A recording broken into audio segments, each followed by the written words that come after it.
The HBO series Chernobyl was a buzz here in Ukraine and around the world, and was also the target of Russian disinformation. But this is StopFake, the place where we set the record straight about fakes and debunk Russian disinformation about Ukraine. I'm Marko Suprun, so let's get to it.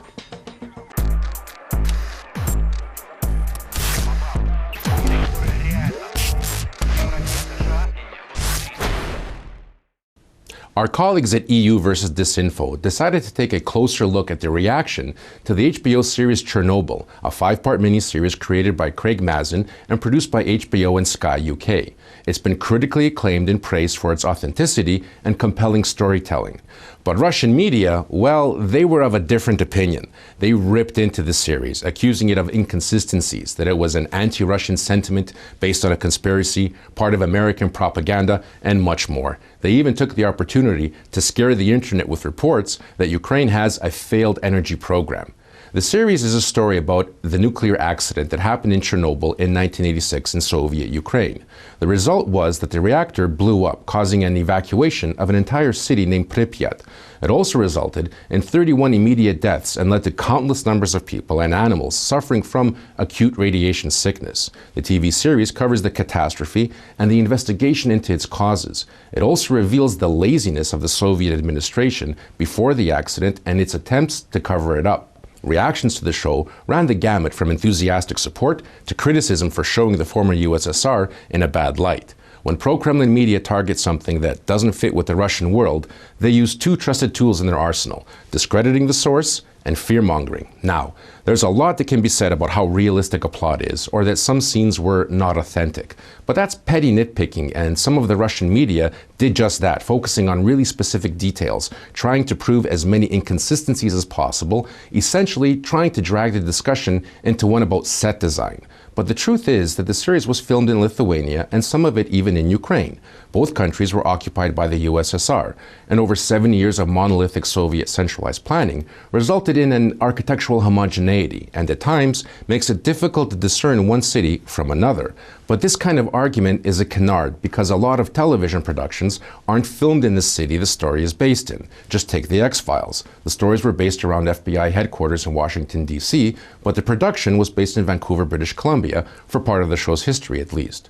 Russian media also stuck to the recurring narrative about American propaganda, blaming it for building a negative image of Russians, while others went even further, repeating well-known conspiracy theories. For example, Komsomolskaya Pravda argued that the real reason for releasing the show is that the Russian energy company Rosatom suddenly became a dangerous competitor to the United States, France, and Japan in the area of nuclear energy. And so competitors want to show how supposedly wild, stupid, and careless Russians are, causing an unprecedented ecological catastrophe in Europe with sloppy-built reactors. Their point is that nuclear power companies from the West want to destroy Russia, the true nuclear champion, with their own paid-for disinformation in the form of a television series. Then there's the old trusted Soviet strategy called whataboutism. That remains the go-to tactic to divert attention from what the discussion is actually about. For example, EU versus Disinfo discovered that Regnum, who by the way admitted that the Soviet Union was indeed trying to keep the systemic failures that led to the Chernobyl catastrophe a secret, also spread the message that the West hides their own mistakes. EU versus Disinfo also pointed out that RT and Newsfront, for some bizarre reason, used the topic of Chernobyl to talk about Julian Assange. Pro-Kremlin media also jumped at the opportunity to discredit Ukraine's energy policy and took the opportunity to say that because Ukraine's nuclear power plants were built in the Soviet Union, that Russian specialists should be the caretakers of Ukraine's nuclear power. Now, this is particularly dangerous because it's an extension of the argument that Putin used to invade and occupy Crimea and eastern Ukraine, which is that the Russian Federation is protecting the rights of Russian language speakers wherever they happen to be. And the problem with Ukraine is that they don't want to cooperate with Russia anymore. RT tries to convince people that the reasons why Ukrainians don't want to cooperate with Russia anymore is because of the 2014 coup. Pro-Kremlin media outlets call the Euromaidan demonstrations a CIA-backed coup. Then the Russian narrative jumps off a cliff and says that Ukraine choosing European integration is the reason why there is a threat of a major energy blackout in Ukraine, and RT claims that cooperation with Russia would solve all of Ukraine's problems. When the sloppy logic fails, Russian media resort to fear-mongering. Chernobyl is that key word exploited by pro-Kremlin media outlets for a long time to spread fear. They paint a disinformation picture about Ukraine, that its nuclear sector is collapsing because Ukraine decided to use American and not Russian nuclear fuel. And StopFake has debunked several Russian fakes about another Chernobyl. But then they ratchet up the fear with conspiracies about Ukraine's nuclear reactors being used to produce weapons of mass destruction, and then claim that they could be used against Crimea or eastern Ukraine. The claims have nothing to do with the truth, but they do undermine Ukrainian security and Ukraine's economy. Look, fear is a strong and universal emotion, and the HBO series left a lot of viewers with that sense of fear.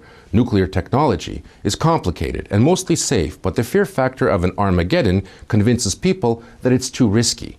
Uncertainty with nuclear power isn't what should be the source of fear. Instead, the fear comes about when lies are used to cover up more lies. Because lying about nuclear power is arguably more dangerous, especially when lies become institutionalized as they were in the Soviet Union and today on an industrial scale in Russia. Disinformation doesn't always work, and when that happens, the only solution is to create a new reality. And the reaction of the Russian government to the HBO series has been to commission the Russian Ministry of Culture to co-finance with NTV a new version of the events around Chernobyl, in which a KGB officer will chase the real villains behind the catastrophe, and they are, of course, CIA agents.